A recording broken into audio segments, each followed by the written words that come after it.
No, you're not.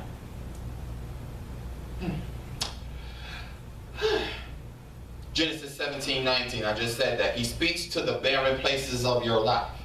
Where do you get that from? Well, let's go to Genesis 17, verse number 19. And God said, Sarah thy wife shall bear thee a son indeed, and thou shalt call his name Isaac. And I will establish my covenant with him for an everlasting covenant, and his seed, and with his seed after him. Sarah's womb was barren. If you go back to Genesis 17, verse number 1, you begin to read, he told Abraham, do not call yourself no longer Abram, for now I call you Abraham. And Abraham laughed and said, shall I have a child when I'm old? He was 99 years old. So God is able to speak to the barren places of your life, those places in your life where you've given up, those dreams, those goals, all those things that you felt like, I'm past season for this now. It's not going to happen. It's not going to come to pass. It's not for me, I guess. I guess I'll just let it go. God says, that thing which you were hoping for years ago, I'm now ready to do it. I don't know why, but I feel myself wanting to go to Luke and talk about Zechariah and Elizabeth, who were two. He was the priest and she was the daughter of Aaron, and the angel came to him while he was doing his job working and said, your prayer has been answered, or your prayer has been heard, and God is answering your prayer. And he's now about 90 years old, or him and his wife were very old in age, and now he's like, how can I have a kid when I am old? And if you read that in Luke, the angel said, your prayer has been answered. I don't think he was praying about it at any point in time in his older life, in his elderly life. He probably got his AARP card and said, well, I know I ain't have no kids now. But at the same time, the thing that he was done with, the thing that he had given up on, God says, now I'm ready to perform that which you've given up on. Now it's the season. You're going to have a son. His name's going to be John. We call him John the Baptist. I want you to understand, you have to get in your head the fact that just because you're done with the thing does not mean God is done with it. Just because you're done with the relationship does not mean that God is done with the relationship and does not want to bring restoration in the midst of it. Yes, Lord. And it's hard sometimes, because it means that I'm going to have to walk with God through this situation. Right. But the good thing about it is, when he starts speaking life to something, he is putting back and he's speaking back all of the right emotion that needs to happen, all of the right resources that needs to go along with it. God doesn't just tell you to do something and then does not give you the provision to see it through.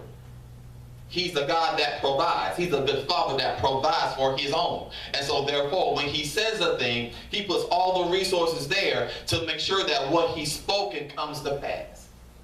This is why when Jesus Christ was born in the manger, he had the kings come and bless him. Why'd you do that? Because he's going to have to spend several years in Egypt. So he needed something to trade.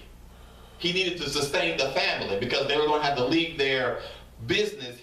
Joseph, I believe, from Joseph, Mary's husband, I believe, by trade was a carpenter. Yeah, because Jesus was a carpenter's son. Okay, thank you, Holy Ghost. So therefore,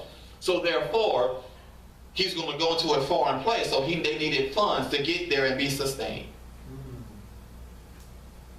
Yes, the myrrh and the frankincense and the other thing was symbolic, but at the same time, they were able to now use that to go and buy, sell, and trade and be sustained. God always provides for his own.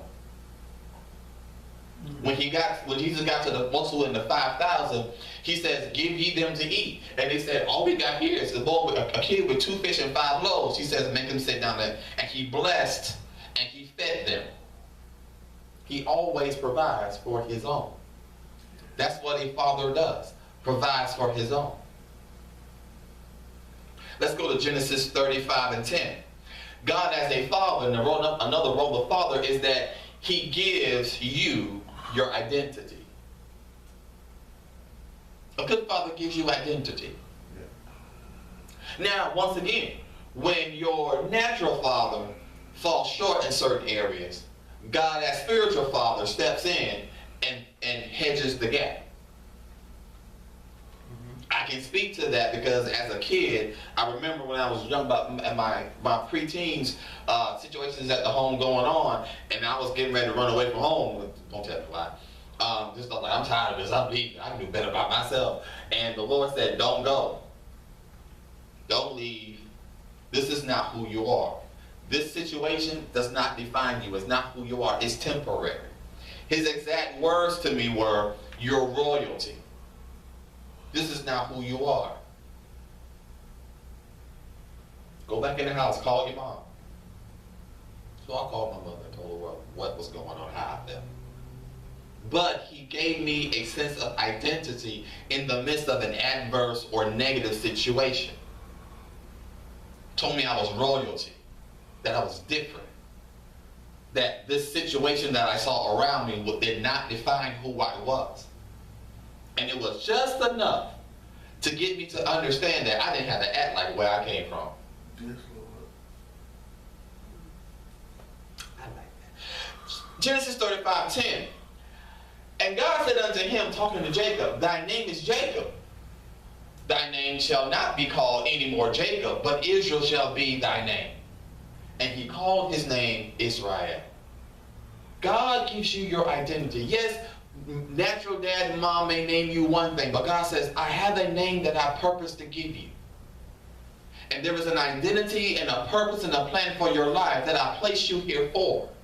And if you seek me with it, seek me about it, I'll unfold you your purpose. And I'll share with you your true identity, who I formed you to be, who I created you to be, because Jeremiah 1 says, before I put you in your mama's womb, I knew you. And I ordained you. He was speaking to Jeremiah and told Jeremiah, I ordained you to be a prophet to the nations. So to us, he says, I ordained you and I gave your life purpose. I gave your life meaning. You are not purposeless. You are not an accident. You are not just an oops. You were designed by God to be here however you got here. Everybody came through sin. What? Yes. Everybody came through the veil of sin to get here. There are no illegal immigrants in the earth. You don't get to the earth realm illegally. Maybe we should do experimental stuff to get going on. If you have a soul, you got here from God. Whether it was through, oh goodness, Lord, I won't say that. Whether it was through intercourse, incest, or a scientific petri dish. Somebody's sperm and somebody's egg had to come together for you to get here. And if there's anybody walking around, now I don't mind saying it, if there's anybody walking around that were cloned and not soul and has no soul, that's not a person. That's not a person. So understand, and I'm not getting into all of that theory and conspiracy theory and government experimental stuff. I'm talking about fathers today.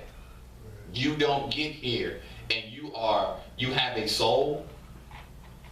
You're purposed by God. And one of the things that God does for his children, and I want to go to it next, is Deuteronomy 30:19, is that God gives you choice. A good father doesn't just always tell you, do this, do this, do this, do this, do this, because you're going to have to grow up. And so one of the things that a father does is help to develop your character. And I'm saying all these things, and to all of the men that's out there who are fathers, and you're not currently participating in the raising of your children, here are some things you need to be doing for your child. Developing their character. Giving them choice. Deuteronomy 30:19 says, I call heaven and earth to record this day against you, that I have set before you life and death, blessing and cursing. Therefore choose. But he's saying, choose life, that both thou and thy seed may live. understand that the choice ultimately is yours, whether or not you are blessed or you are cursed, whether or not you live or whether or not you die. It is really your choice. But what a good father does is give you instruction, give you wisdom, teach you life lessons, so that hopefully you will apply what they teach you so that you can have life and have it, as the Bible says, more abundantly. You want to have an abundant life. A father wants to see their children surpass them in riches, in honor, in wealth, in stature, in wisdom. I know of no father who, if you love your children, want your children to do less than what they've done. Only on the negative side. When it comes to sin, please do less than me. But when it comes to living righteously and living for God and being a great person and having wealth and riches and using it the right way, oh, please have more than me. Far exceed what we do. The Bible says a father leaves an inheritance for his children and his children's children. What kind of an inheritance are we leaving as fathers for our children today? And leaving an inheritance is not always in money. It's about legacy. It's about your name. It's about how you treated people. What kind of example have you been before people? Here's an inheritance. David served God so well that God said there's always going to be a seed of David on the throne forever. David, with his serving of God, has just employed his generations to come. That's serving God well. Oh, here's a favorite one. I think all the ladies will appreciate this one. Exodus 4:22. Now I'm almost done. Exodus 4:22 says something very simple. It says this: "And thou shalt say unto Pharaoh, Thus saith the Lord, Israel is my son, even my firstborn." God does not deny his children. Mm-hmm. He does not disown his children. He don't go on the Maury show and go, "He ain't mine." Now watch how God, now remember, God changed Jacob's name to Israel. And then Israel had, at that point in time, he'd already had his sons. So watch what happened, fathers. When you get in the right place with God, it causes what was going to happen to your children that are already alive, it causes their destiny to change. When he got the new name, they got the new name. I don't know why people don't preach that. Because they began to be called the children of Israel. Mm-hmm. No longer the children of Jacob. Jacob meant trickster, deceiver, supplanter. And even if that was not totally his name, you know that deception was in his family line because of what him and his mama did to his dad and his brother. What's her name? Rachel. I get Rachel and Rebecca confused sometimes. Isaac's wife was named Rebecca. Rebecca, okay, thank you. Rebecca and Jacob tricked Isaac. And in tricking Isaac, he got the birthright and the blessing, had to run for his life. So at this point in his life, his actions were catching up to him. He went to go stay with Laban, Rebecca's uncle Laban. Her brother Laban. I'm sorry, it's been a minute. Isaac and Rebecca was husband and wife. Mm-hmm. They also were so related to each other. Right, they were. Laban was actually Isaac's uncle. That's what I said. Jacob goes to stay with Uncle Laban. Yeah. And when he gets Uncle Laban deceives him. Mm-hmm. And he starts reaping the actions that he sowed with his brother. So family was being deceitful with family. Mm-hmm. He ended up with both daughters, Leah and Rachel. Okay, I got it now. Leah and Rachel. But he had to serve 14 years and he never wanted Leah. Mm-hmm. So half, a third or so of his children were children basically of rejection because Leah kept giving him children, but yet he loved Rachel. And if you look at the family line, there's a lot of stuff going on, because then Leah has children from Jacob, Rachel could not. So then Rachel decides to give Jacob her handmaid, and he had children from her. Then Leah gives Jacob her handmaid, and he had children from her. Then finally the last two boys come from Rachel. Joseph and Benjamin come from Rachel, and Rachel dies giving birth to Benjamin. This is why Joseph and Benjamin were so favored and so spoiled, because they were the children from the woman he actually loved. And so the family's so messed up and chaotic at this point that a name change was in order.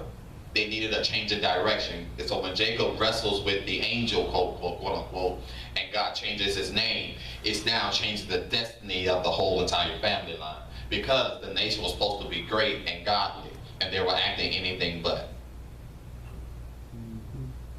So fathers, understand that when you see the stuff going on with your family, one thing you can begin to do is begin to intercede and begin to talk and wrestle with God concerning what's going on with you. Because once you get you straight, then it can fester out through the rest of the children. You still have influence over your children, even in your old age. This is not on my note, but I want to say this, that Israel, before he died, blessed his sons. He spoke over them and told them what's going to happen to them and later on in life. And not just them, but their children's children's children. They began to speak into their lives. Fathers have to be careful not to speak the wrong thing over your children. Can't call them stupid, can't call them ugly, can't call them black, can't call them all the negative stuff. You ain't gonna never be nothing. What you're doing is you're trapping them in a destiny that you don't really want them to have. So you have to be careful how you speak over them, what you speak to them, even in your anger, because you can speak some stuff that they'll have to fight and contend with later on in life. When he blessed Ephraim and Manasseh, he blessed them and said, the older shall serve the younger. And we see this pattern throughout Scripture of the older brother having to serve the younger brother, because the blessing of the second seed, it was not in every single case, but in many cases, the elder served the younger, because the blessing of the second seed of Adam and the last Adam was in effect. There was this ripple effect throughout time where Adam is he's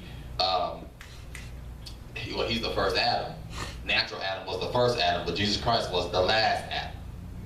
And so when he says, Israel is my firstborn, this is natural Israel. The church is the secondborn, which is spiritual Israel.